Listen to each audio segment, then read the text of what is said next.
everyone. Good to see you all. Hey. You have all your cards? Okay. So items listed on the agenda may be taken out of order. Presented, 2 or more agenda items for consideration may be combined, and the item on the agenda may be removed or related discussion may be delayed at any time.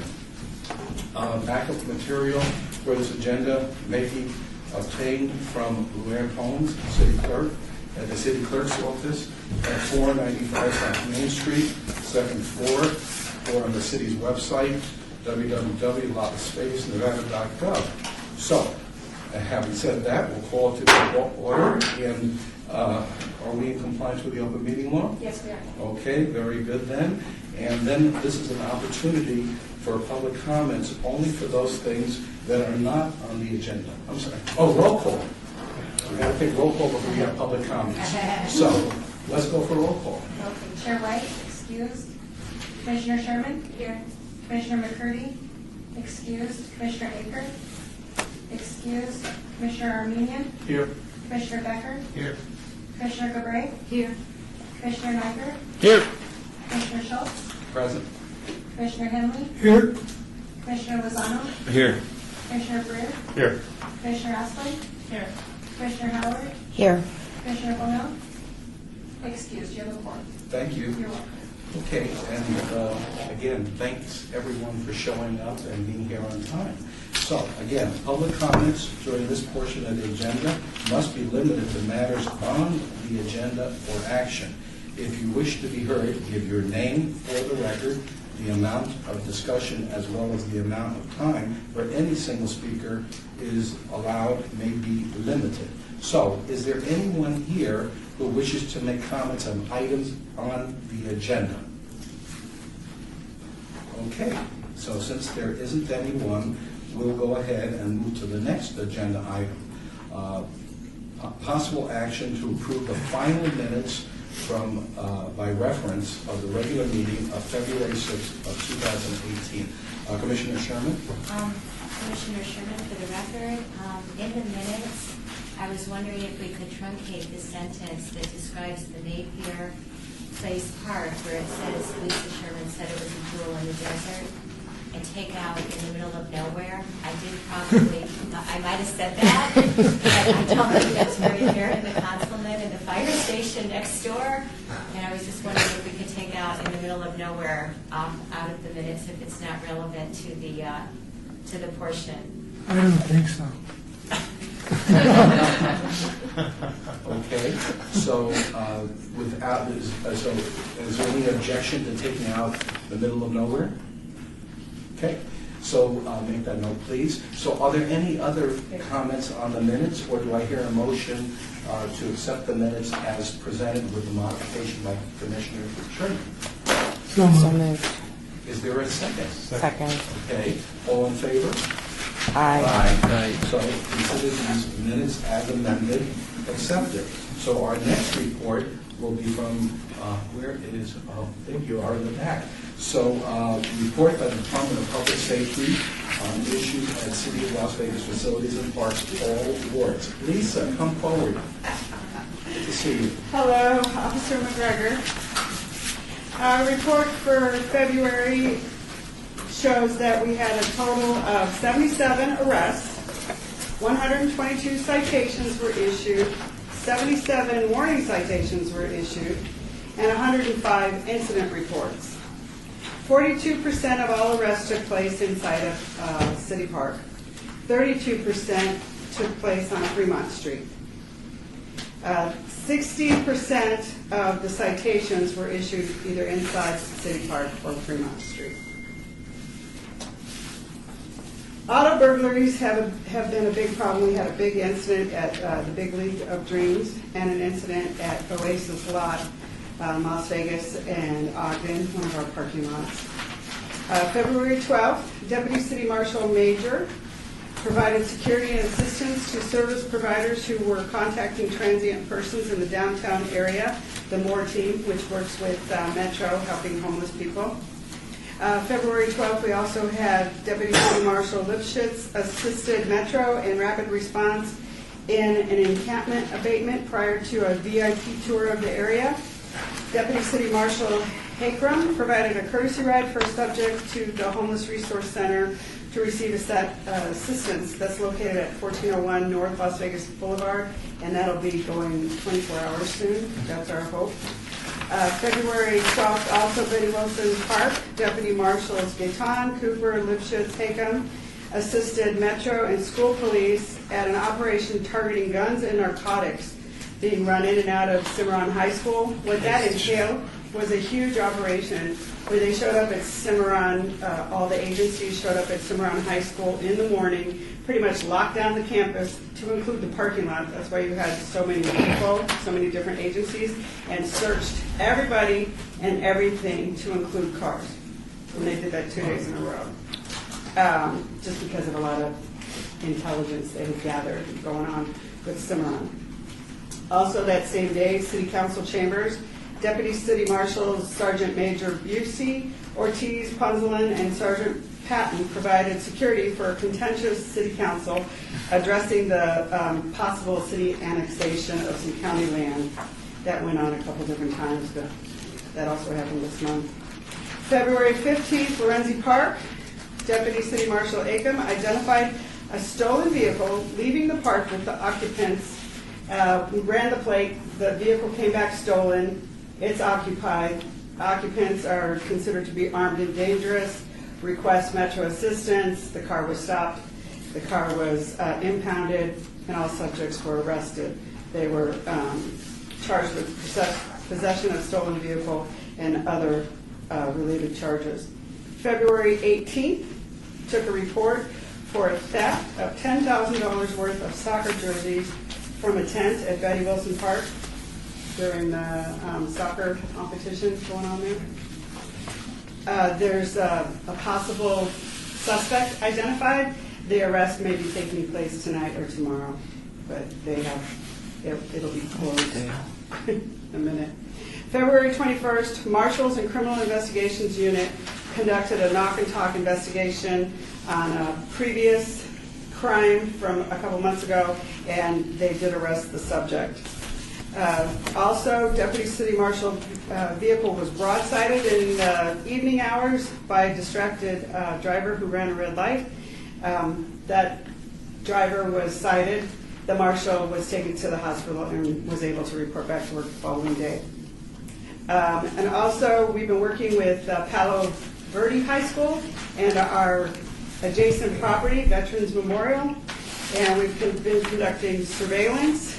We also had, you probably saw it on the news, where the one student had a gun in his backpack, and that there was different information gathered between our surveillance, school police, and Metro, and so we're working on that, continuing to work on that.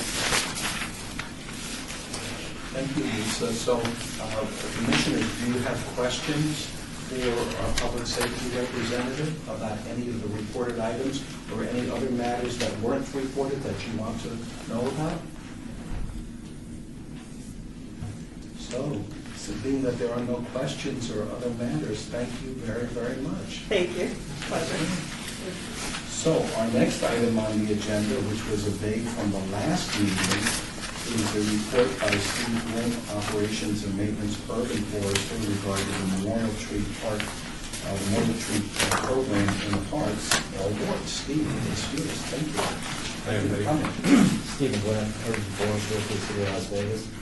I was asked to come speak to you about our memorial program, which I just recently took over the term Parks and Recreation.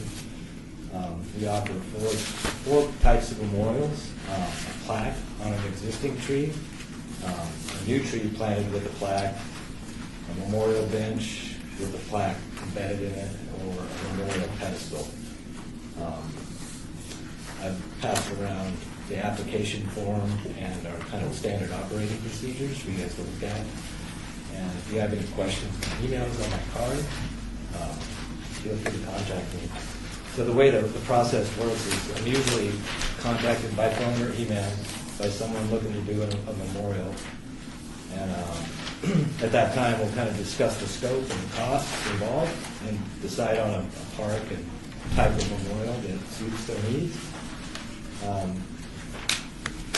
Then after that, it's up to the person requesting the plaque to kind of, to get the plaque from a vendor. And once they have that plaque, they call me back, and we can, at that time, kind of set up a meeting at a park and decide on the exact location of the memorial. And if they're planting a tree, the species of the tree and all that. And then we meet out at the park, pick the location, then we talk about the timeline. It's about 10 days for a memorial plaque, and anywhere from 2 to 3 weeks for a tree, depending on what kind of tree they select. Sometimes availability can be a little dicey. And then the benches and the pedestals, we give our construction crews about 6 to 8 week lead time on those, because sometimes they have to overrun. We do try to stock the benches. It hasn't been stocked, but that's not always the case.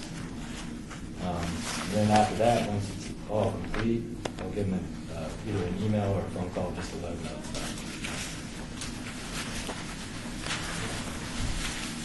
Commissioner Sherman? I was curious, do you do this in any city park, or are there only certain city parks that have this program? Mostly in any park. It depends a little bit on whether the plaque is going in turf or in a desert landscape. There's certain parks we don't put plaques in the turf, which is actually the majority of them. Lloyd Land is the one exception to that.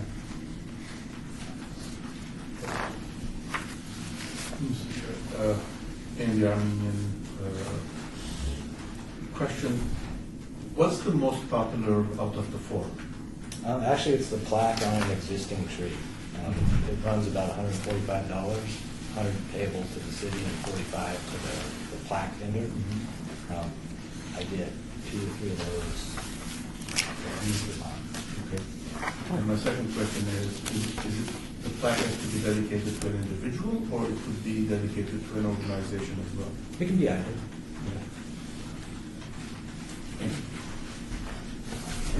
Commissioner Brady? Commissioner Brewer, Board One. We recently did this and worked with that, and it's very, very simple. It's very easy to work with, and it was a great success. It was a memorial for a soccer player that was deceased recently. So, and it was very, very easy to do, and we were very pleased with the work that was done. Commissioner Gregory, is this program only for a city park or county parks? This is for city parks. Clark County does offer a very similar program, but this is just for Henley Ward 3. Since you have these all over the city, do you find it difficult to keep track? yeah. The recent tree inventory that was done in 2012, all this information was gathered on the trees with plaques, but not on the benches or the pedestals. So it is a challenge. Right. Going forward, I've been entering it all into the database to keep track of it. So. Or you could take a larger park and designate a tree grove Yeah, exactly. and manage it maybe a little better that way. Now on the benches, they use the city specification. Yep. Okay, so you control that. When they do that, do you issue a gift of public improvement to the people buying the bench? You know, if they ask for a sort of a donation receipt, they get that or Okay, offer it to them. by giving you a gift of public improvement, it becomes city ownership, and it clears up the perception that the people own the bench. Yeah, I believe I've ran into problems with that before. I believe the way the receipt they get is worded that it does that. Commissioner Schultz, Ward 6. So following up on Commissioner Henley, because I didn't fully hear everything you said. So in the application, and I didn't really read this in depth, but does it state clearly that there's no right of entitlement or perpetual ownership for any, like if it's a tree, you can't be the only one sitting in the shade of the tree, or you can't be the only one sitting on the bench? Is that where you were going, Right, Commissioner? they're donating a gift of public improvement to the city. Is that clear in the application? On the application itself, I don't know that it is. I have to look at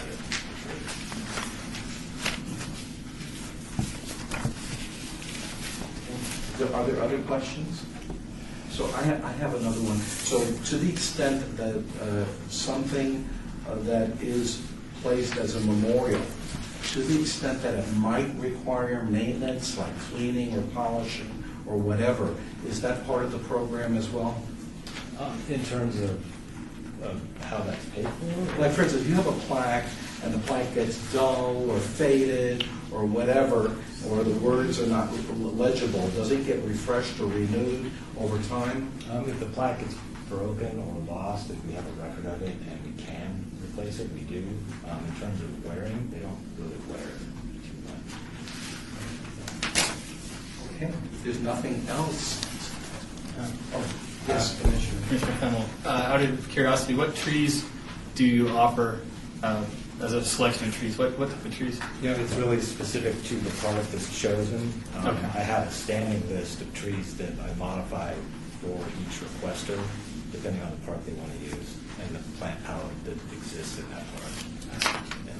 But that's based on the adopted tree palette for the region.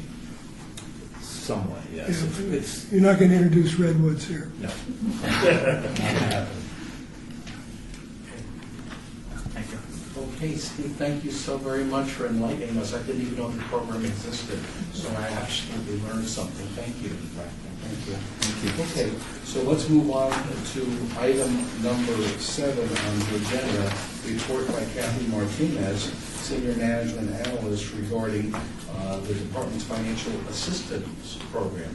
So Kathy, it's so nice to see you, and we're glad you're here to educate us on the program. Thank you. Kathy Martinez, Senior Management Analyst for the Department of Parks and Recreation. I'm here today to discuss the financial assistance program that we offer in the Parks and Recreation Department. It's a program that offers financial assistance to our participants who are categorized as low income, as outlined by the HUD income limits. It's for participants that can't afford some of our traditional recreation programs, and it's to introduce them into our facilities. They can participate in our educational programs, our Learn to Swim classes, even our summer camp programs. There's some specific requirements that they need to meet in order to qualify. Not only is it the income limits, but they also need to be a city resident, so they need to have some kind of proof of residency, whether it be a utility bill or a rental agreement. They also have to have a photo ID, because a lot of our participants are children, so they need to have a photo ID to prove that they're a parent or guardian of the child, and provide any kind of additional information that would support their low income status, whether it be paycheck stubs, tax returns, public assistance documents, or any additional income sources they may have, child support, welfare, any of that.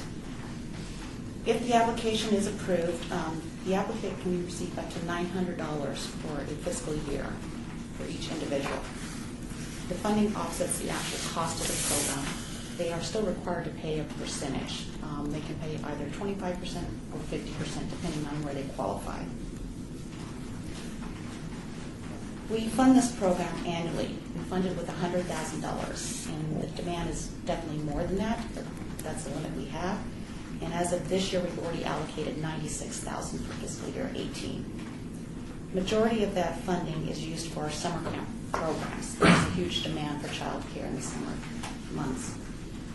As we stand right now, we've been able to extend this to 124 households, of which about 85% of that funding is specifically for summer camp.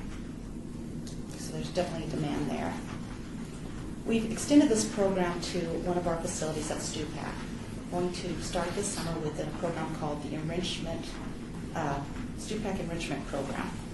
It's going to be limited to the Meadows Village neighborhood. It's also known as Naked City. If you're a long-time resident, you're probably very familiar with that area. It's the area that borders Stupak Recreation Center. It's been labeled as an economically challenged area with a high crime rate. They've had problems there with gang activity, prostitution, and drug trafficking. The idea of the Stupak facility is to provide a safe location for children to develop a sense of community for that area. We plan to offer this to the first 13 applicants that are qualified. Again, it's just a pilot program this first year. We're going to see how it goes, and hopefully it'll be quite successful. We're confident that it will be. It is limited to Monday through Friday from 8 to 4. That tends to be the need for this type of service. The participant must live within the Meadows Village neighborhood. And then we also would require the parent or guardian to attend one of our parenting classes, because we feel that would be a benefit to the community. To keep the cost down to the city, we will not be using Clark County School District buses. They can be quite expensive. So we will utilize one of our vans that we already have in place at the Stupak. They'll be used to transport the children to go to one of our swimming pools so that they can actually swim, as a field trip. So I think that'll be quite fun for them. Some probably don't get to do that quite often. We also have partnered with 3 Square so that we can provide breakfast and lunch to the participants at no cost to the city. Some of these children probably don't eat a regular meal on a daily basis. So again, it's an opportunity to ensure that they have a balanced diet. We're really excited about this program, and we believe it'll be quite successful and will meet the needs of our Stupak community. Awesome. Do you have any questions? Sounds great. Yes, Commissioner Sherman? I have 2 questions. One question is the safety program excluded from this? Yes, SafeKey is in a different department. Okay, and then my second question is, I don't know if it's possible, but have you thought about whether or not you could partner with like a 501c3 organization so that there could be a bigger impact for more people? And I don't even know if that is legally possible with the government affiliation. If I may, Director Hacker, yes, I think the last meeting we mentioned that the Mayor's Fund is up and running, and that is the channel for people to make contributions, and this could be a program that we feature at some point in time to gain contributions. But it is Awesome. Commissioner Becker? Yes, Commissioner Becker, Ward 2. I was just kind of curious about how many families do you think are going to be served with the Stupak program? Right now, we're extending it to 13 participants, just in the pilot program. It will be covered 100% for those 13 participants. And again, they will be required, the parent or guardian, to attend one of our parenting classes. We would hope to broaden that, but we have to be responsible in what we can offer. Make sure it works first. Yes. Okay, thank you. Any other questions? Okay, well, Anthony, thank you so much for another program I wasn't aware of or familiar with, and it sounds like it's a good program, and hopefully it will continue to blossom. Thank you. Okay, so before we move to agenda item number 8, I want to welcome our new commissioner from Ward 1, Commissioner Fallon. Is that how? It's silent. Themmel. Themmel. Yep. So welcome. Thank you. Tell us a little bit about your background, just so that we get to know you a little better. Sure. I guess I got interested in parks and recreation when I was 21. I was in the California Conservation Corps, and I built trails in the Pacific Northwest, up by Del Norte and through the California Redwoods. Started then went to a park aide, scrubbing toilets and picking up trash in parks, and then worked my way up to Idaho State Parks and Education, teaching kids outdoor rec in Idaho State Parks, and then went to National Park Service as a seasonal park ranger for a while. Then went to school for Parks and Recreation Management at California State University, Sacramento, and then also Penn State University, where I graduated from there with a graduate degree in leisure studies, parks and recreation, tourism management.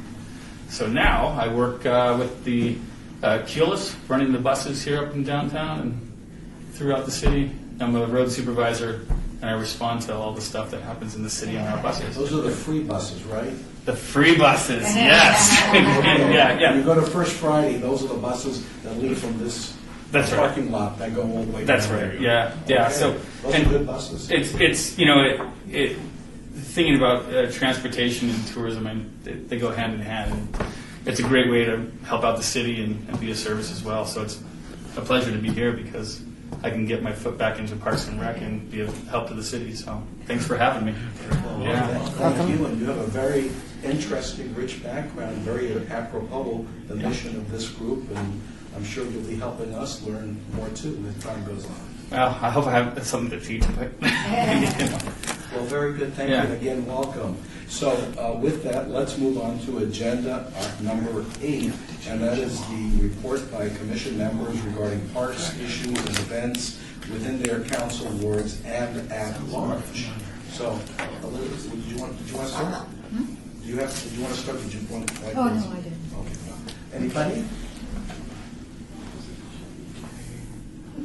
All right, well, I'll just throw one in for the hopper. So in Ward 6, our talented and dedicated councilwoman Fiore she's going to hold an Easter event at one of our parks and giving out, I think she's put together like 15,000 Easter eggs with goodies in it to be kind of handed out or somehow found by the kids in the park. So what a wonderful event, and she keeps on doing these great things for the people in Ward 6 and keeping it exciting and fun and in the spirit of the holidays. So I just thought I'd share that. Nice. Which park? I think it's going to be Centennial Hills. That would explain all the Yes, Easter eggs on our Commissioner kitchen Heatherly. table. Why don't you share with us where you're going tomorrow? Huh? Why don't Where you- I'm going? Yeah, Oh, ecotourism. must I? No. Okay, I'm leaving tomorrow for the South Pacific to cruise around the Tahitian Islands. Nice. That sucks. You know, it's one of those Is it kind of warm ships. there? That's cool. Wear sunblock. Be right on the spot. We're all happy for Okay, you. so with number 9, we're done because no other additional items. Then let's move on to number 10. So number 10 is citizen participation. Public comment during this portion of the agenda must be limited to matters within the jurisdiction of the commission. No subject may be acted upon by the commission unless the subject is on the agenda and is scheduled for action. If you wish to be heard, give your name for the record. The amount of discussion on any single subject, as well as the amount of time on any single speaker, is allowed, may be limited. So are there members from the... I think you're out of order. Oh, did I skip? I mean, you may not. That's fine. I was late. So Mayor, I deserve that for being a few minutes late. It's a little tighter ship. Larry's got to get home and pack. He does it. Rigolopoulos? It's sort of the corporate training. That's perfect. I apologize. So let's hold item 10 in abeyance for just a minute, and I will please, the clerk will make me, you won't make me read it twice, will you? Okay, good. Director Henry. Thank you.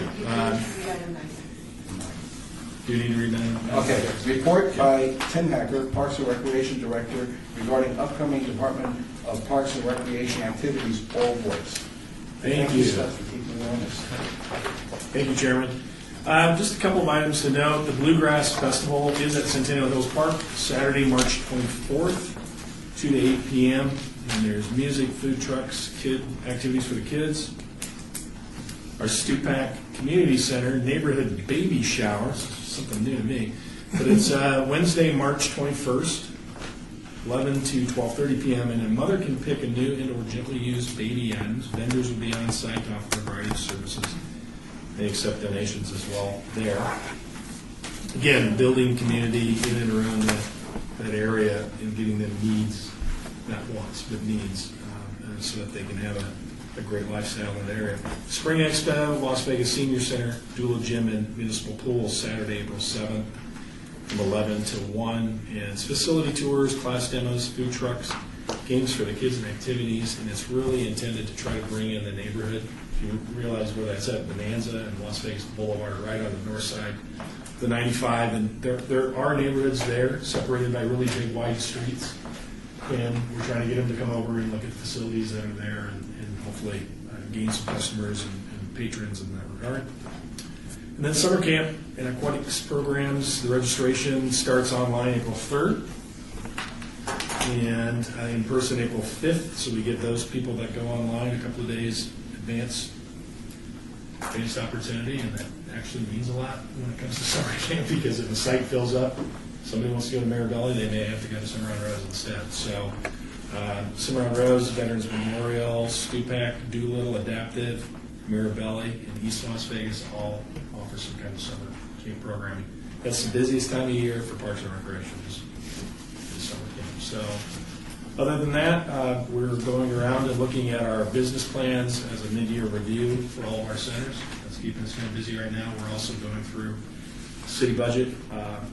We presented a budget that has a 2% decrement. Unfortunately, I think we're going to lose a vacant position to make up for that, but we'll work around that.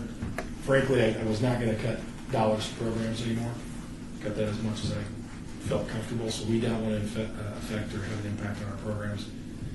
So that's probably going to lose us as a customer service position. But won't affect customer service in any regard. But so, the economy continues to improve. It just is not improving at the rate that everybody had hoped, and there's a lot of other demand on the city's resources. So we'll show that we play by the rules. That's all I have. Any questions for Director Hacker? Okay, thank you so much. Okay, so already read number 10. Do you have any members of the public? And if so, please come to the front and introduce yourself and your topic. My name is Kathleen Carr. I live at 1208 Norman Avenue. That's directly across the street from Hunter's Circle Park. I think you guys all know that already. And I'm back again to tell you that things have gotten markedly worse in the park across the street. And I would like next month, if you would, maybe when you get the report from the marshals, there is a rule, that's your rule, City of Las Vegas, that there is no camping in our city parks. And I want to know why our marshals, when they come out to the park, if they maybe could, and I know it's time consuming, I know it is, but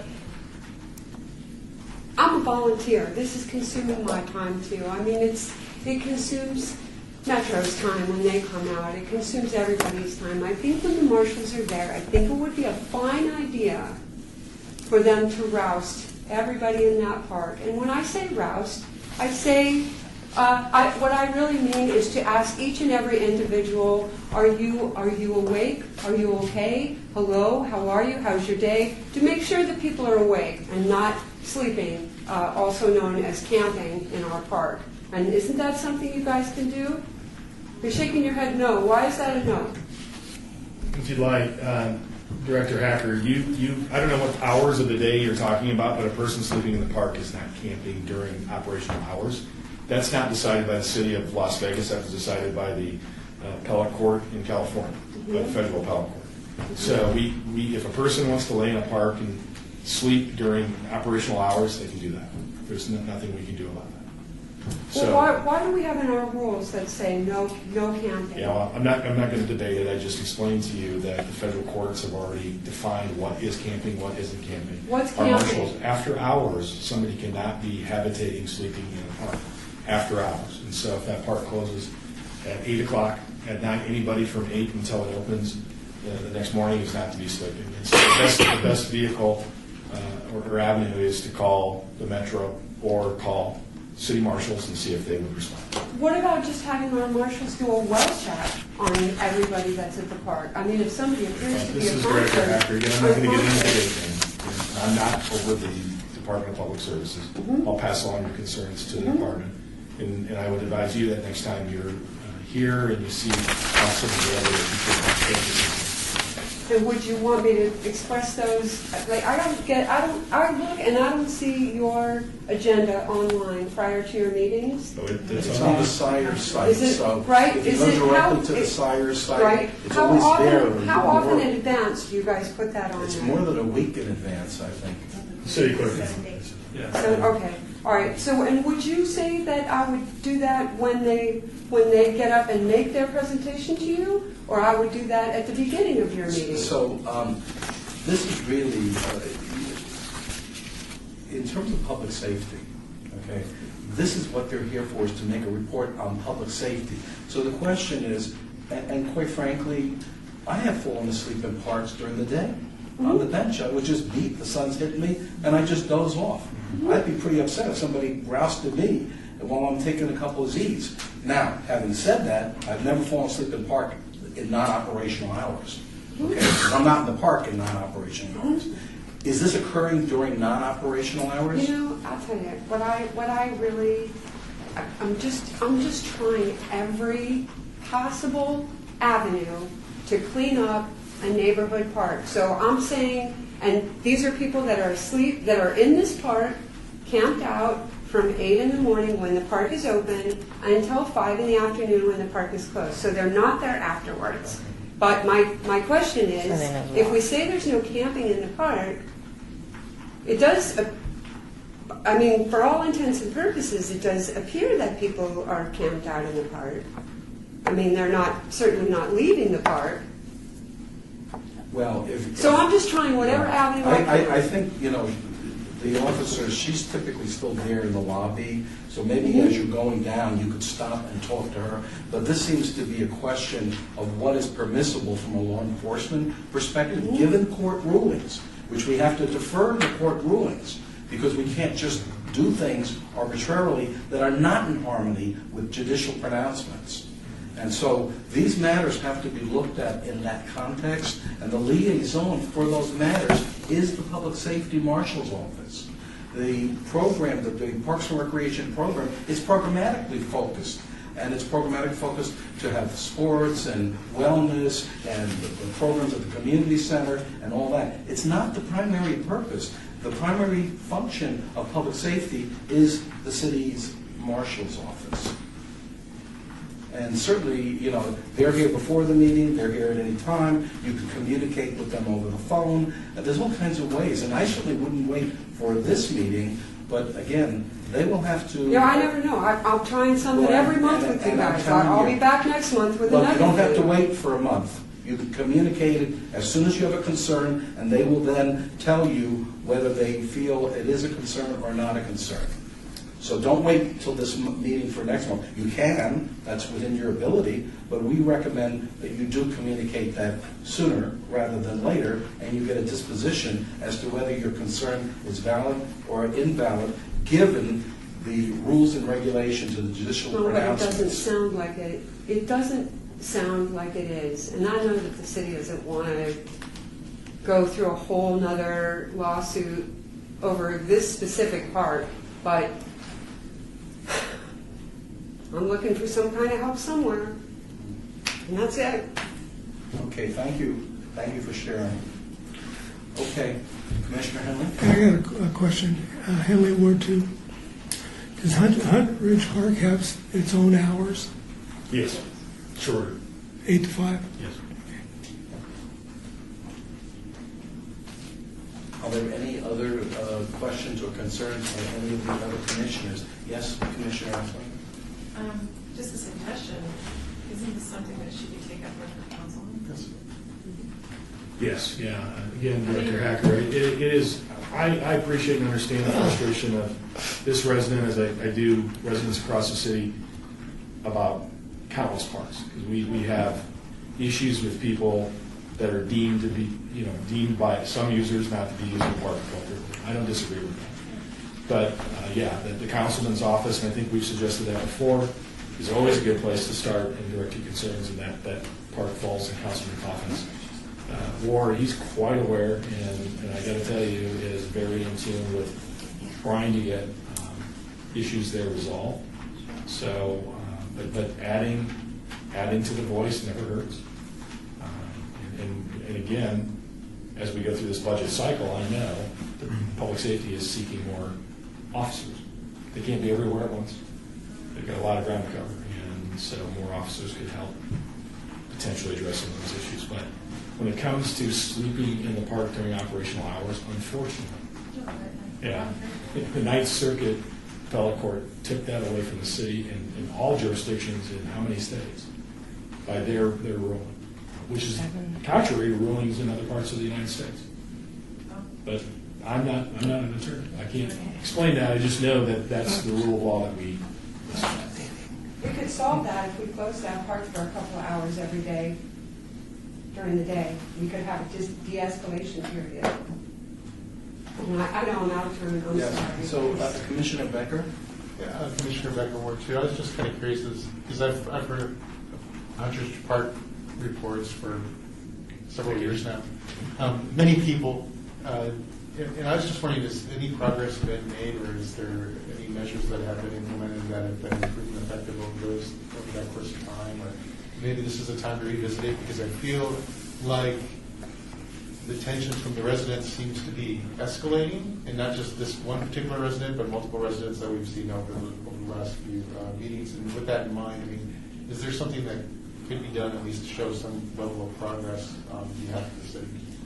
Again, Director Hacker, I don't want to get too far afield on this topic, but I believe the city has done a lot over the course of time. I mean, going back to prior to me being here, and I think prior to Councilman Kaufman, the park was closed. Nobody was using the park. So when we talk about a timeout, there's a timeout. That park was completely closed and inaccessible. Since then, it's been brought back.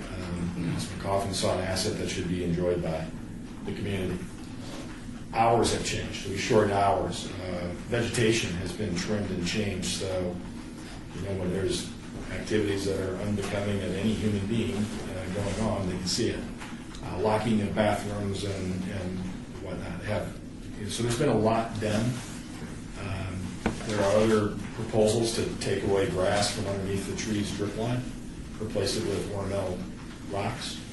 So, we don't make it comfortable for certain uses during the day, laying and whatnot. So there's items that are being considered to try to, again, keep the park for what we predominantly intend the park to be used for, is walking, throwing frisbee, throwing a ball, enjoying the park, having planned activities.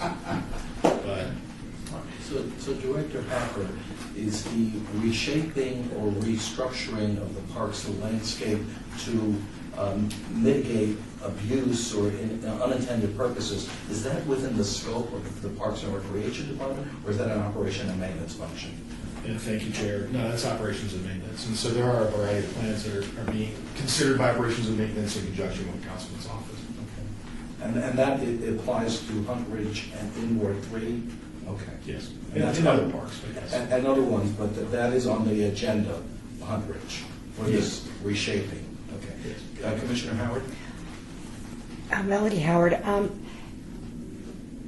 Again, I'm new, so I'm not really sure about how this works, but does the city work with advocates of like homeless agencies that provide vouchers for people so they're not on the streets? And is Hunt Ridge a focus with these homeless advocates? Yes. Director Hector, again, the city actually has a department of community services that deals with homeless issues and neighborhood stabilization issues.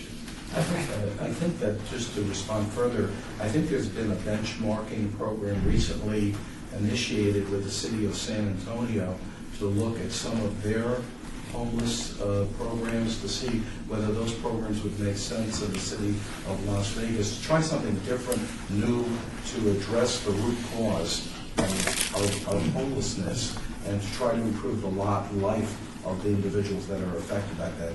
So I don't know if San Antonio is the only benchmarking that's going on, or if the benchmarking is wider than that. But I do know the city's taking that initiative. So, Commissioner, sorry, real quick. We're sort of getting a little of a feel of this particular item. What I might suggest, and I know that, this isn't my primary committee, but I've been to a couple of these meetings where that particular park and that particular area has been an area of concern. You may consider a future agenda item where you get a report from a number of the different departments who are involved on the efforts going on either in that park or citywide, and you can have a more full discussion about these issues. Attorney, that's an excellent suggestion. Yes. If I may, we've been down this road, and remember, that gets out. Everything we're talking about right now is really outside the scope of what this commission is for. So I would recommend against that. I understand the residents' frustrations, I really do, but this body has no influence over any of those types of Well, since you've been through this, and we have to rely on your past experience, because there's no point repeating something that's already been hashed out. So I will defer to your expertise, and we'll kill that. So I think at this point, You're the last one. Go ahead, Commissioner. I don't want to berate this Commissioner Becker board too. I just wanted to throw out just an idea for consideration that would fall within our preview, which would be is if maybe there's a way that Parks and Recreation can develop some kind of a program, because if you have a program that's going on in a particular park, it tends to clear people out who aren't using the park in that particular stream. So maybe that would be one asset within our sphere that would actually make sense here. That would just be one of my suggestions to look at that. I don't know what the feasibility is, or of course, that would be something to be looked into by Parks and Recreation. Just a final comment. So that's a good point, Commissioner Becker, and that's something that we've done. Last year we did some like boot camps, try to get them early in the morning. Again, try some early morning activity going on, and we did it for a few weeks and just couldn't keep the participation up. And then we do special events on again and off again to try to bring people in later afternoon hours. So good point, and we'll continue to do that. Thank you. Okay, thank you. Thank you all for your feedback. Thank you to the public for your input. And so with that being the last item on our agenda, it is now 4:48 and I call this meeting adjourned. Thank you all for